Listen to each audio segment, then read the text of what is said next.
Kuan, magbabasa lang po tayo ngayon, no?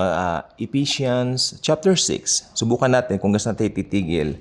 Dahil ito may kinalaman po sa relasyon ng mga anak towards their parents. Okay? So, gamit ng NIV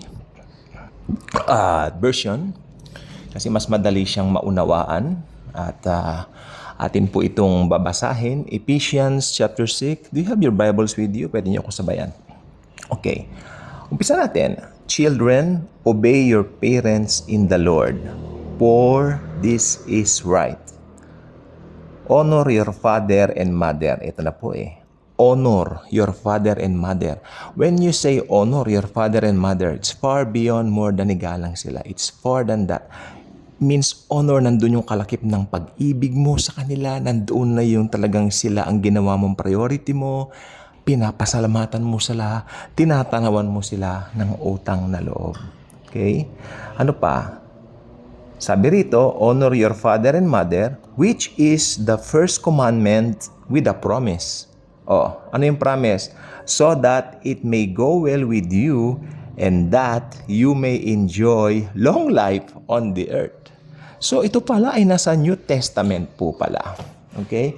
Pero syempre, kinote po ito mula sa Old Testament. Pero ibig sabihin, hindi nagbago yung pananaw dito ng Diyos, no, tungkol sa paggalang natin sa ating mga magulang. Regardless, actually, itong po sasabihin ko, paano pag ang magulang mo ay masamang ugali, ganon-ganon? Well, unang-una, bakit mo sinasabing masamang ugali? Napatunayan mo na ba na masama talaga ugali? Baka mainit lang naman ang ulo, nai-stress lang. Okay, pasok na po tayo ngayon sa controversial ngayon sa ating country. Actually, sabi ng sister ko sa New York, hanggang doon daw balitado ito. So medyo, sabi niya, medyo iba ang tingin sa mga Pilipino na parang nakakahiya ng konti. Pagpalagay na natin. Dahil nanalo nga siya, si Carlos Yulo, syempre. Pero bakit ganun daw ang trato niya kay Angelica, na kanyang nanay? Well, hindi po natin alam. Itong gusto kong sabihin mga kababayan ko, no? I'm talking about sa ating mga kababayan dito. Huwag nating husgahan si Angelica.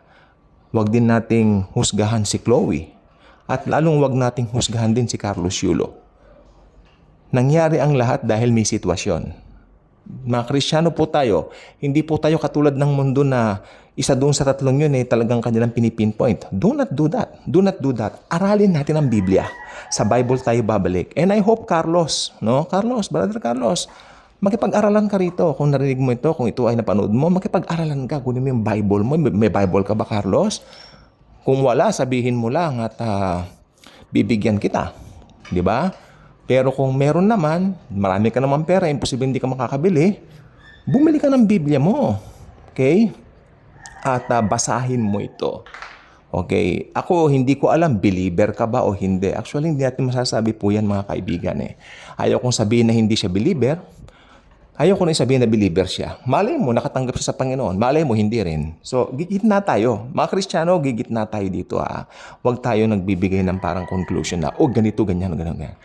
Pero, meron ako napanood na video since yesterday, hindi maalis sa isip ko. Nakadalawang ulit na akong pinanood. Yung video ni Elizabeth Oropesa. Tita Elizabeth, kumusta po? Ako po ay talagang napahanga ninyo sa pagiging totoo ninyo. Si Tita Elizabeth Oropesa po ay isa pong artista, taga-showbiz po yan, no? Pero nung pinanood ko po ang video ninyo, Tita Beth, hindi ko po kayo tinignan na isang artista, isa kayong nanay na nagmamahal sa kanyang mga anak. Okay? At naniniwala ako may puso kang nanay kay Carlos Yulo rin na siyempre isa rin siyang anak sa kanyang nanay, di ba? So ganyan po. May pusong nanay si Tita Beth, Elizabeth Oropesa. So, maganda yung kanyang video. Panoorin po ninyo yun. Okay? So, anong binasa natin sa Biblia kanina? Ano bang sabi dito? Obey your parents in the Lord, for it is pleasing to the Lord. Diba? So, ito ay napakagandang basahin at bulayin. Carlos Yulo, bumili ka ng Bible mo. Tigisa kayo ni Chloe. Oo, magbasa kayo. Okay? Kailangan nyo si Jesus Christ. You need Jesus. Mahal na mahal kayo ni Jesus. Huwag nating inuhusgan itong girl si Chloe, no? Intindihin natin ang situation. Lahat tayo, nagkakamali rin naman tayo. 'Di ba? Mahal na mahal ni Jesus si Chloe. Ulitin ko, mahal na mahal ni Jesus si Chloe, mahal na mahal ni Jesus si Carlos Yulo, mahal na mahal ni Jesus si Angelica Yulo. Kasi ang tatlong yan lang naman pinaka-involved dito eh. Siyempre ang pamilya ni Carlos, mahal na mahal yan ni Jesus. Namatay si Jesus para sa kasalanan ng buong mundo. Wala siyang pinipili. Ang mga taga-mundo kasi pinipili, mayaman yan, mamahalin ko, ito mahirap yan, diyan ka lang, tsapwera ka. Hindi kanya ng Diyos. Nang namatay si Jesus sa cross, lahat welcome sa biyaya na ipagkakaloob ng Diyos Ama sa buong mundo. Isa lang naman po ang susi. Manampalataya ka na si Jesus ang tanging daan sa langit at maliligtas ka. Yan ang sabi ng banal na kasulatan. Okay? At itong issue pong ito, naway maayos, no, sa magandang paraan. Okay? Mga born again Christians, wag tayong maging magbigay kayo ng mga payo sa Biblia. Wag kayong parang huhusgahan yung isa doon. Wag pong ganoon. Ibigay natin ang salita ni Jesus. Wag nating husgahan si Carlos, si Angelica o si Chloe. Lahat ng yan, mahal na mahal sila ni Jesus. Okay? At si Tita Elizabeth Oropesa, ginamit ni Jesus para imulat si Carlos Yulo. Kung ganyan sana tayo, di ba? Magkaroon tayo ng concern. Hindi yung babanatan mo na may paparatangan ka na kung ano. Hindi, ipag-pray natin ito na maayos. Okay? Actually, ito ang gusto ko sabihin po ito, no? Itong nangyayari ngayon kay Carlos Yulo, kay Angelica at kay Chloe nga, no? Siyempre, sila nga po ang pinaka-main na character dito. Hindi lang naman po sila ang ganyan ng situation. Marami po siguro ibang situation o mas masahol at maglalapa po diyan.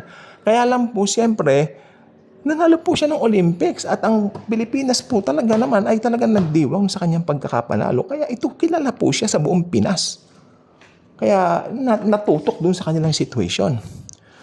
Pero paano pag yung kapitbahay mo, ordinary yung mga tao lang naman yan, palagay mo, sino may pakialam sa sitwasyon nila? Abay, wala. Di ba? Pero kaya nga, itong mga ganitong sitwasyon, matuto tayo dito. Malay mo, meron kayong makilalang may ganyan din na sitwasyon, sila ay ating ipag-pray kay Jesus. High time, Christians. Anong tayo? Ambassadors of Christ Jesus here on earth. Papayag ba tayo na wala tayong ginagawa na ipahayag natin ang mabuting balita ng Panginoon o ang kanyang mabuting ehemplo? Abay, dapat wake up, Christians. Tayo po ang dapat pakinggan ng mundo. Di ba? Sapagkat tayo po ang mga mananampalataya ng Panginoong Jesucristo. Tayo ang kanyang kamay, tayo ang kanyang mga paa. Magsalita po tayo. Okay? Kaya institutional churches kayo, wala akong pakialam diyan. Importante mga Kristiyano tayo, washed by the blood of the Lamb, the Lord Jesus Christ. Magsalita po tayo. We have the authority. Nasa atin ang final say diyan. Dahil tayo, we will judge angels. Alam ba ninyo yun? Mga unbelievers, i-judge natin. Mga demons, i-judge natin ang mga yan. Yung mga fallen angels yan, i-judge natin yan. Pagdating ng araw ng paghuhukom. Ito lang hindi natin i-judge pala natin yung sa 1,000-year millennial reign ni Jesus. No?